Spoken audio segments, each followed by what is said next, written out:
sia mi na kalta lal iswa chu alo kalle ang ama ngay chu chum zinga kia ane na min soyang ro pui na kan changang oa van nuam don chu ram moya chuan angel ho te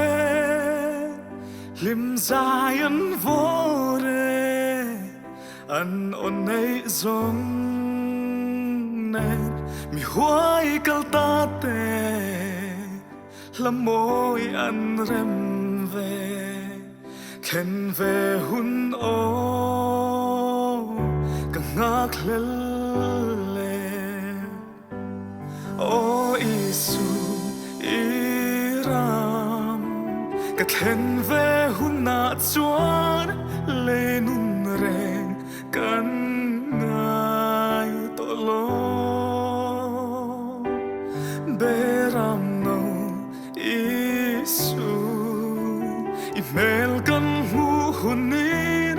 kan mi tui ahu to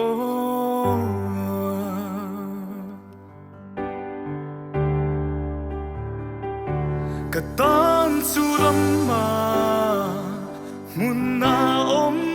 ve Krista thi seni min kan to vangin mà tiếng lâm panin tan sẽ lila chu van khop bui môi cần khen ma chua ôi Isu irao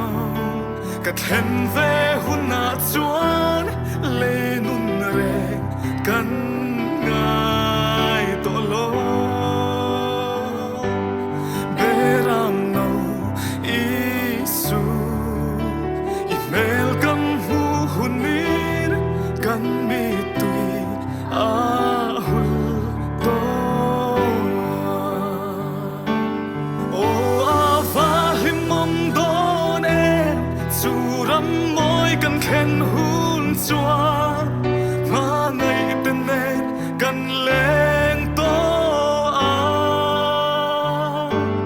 lei nun reng kan ngai to lo lung kham reng kan nei to lo o a van nuam don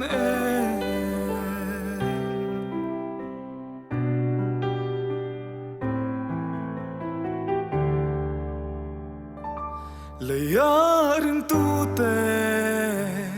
tloma ila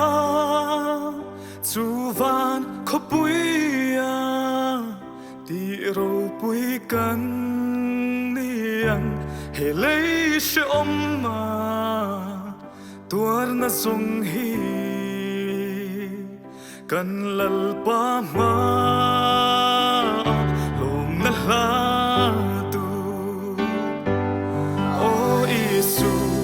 irao cả khen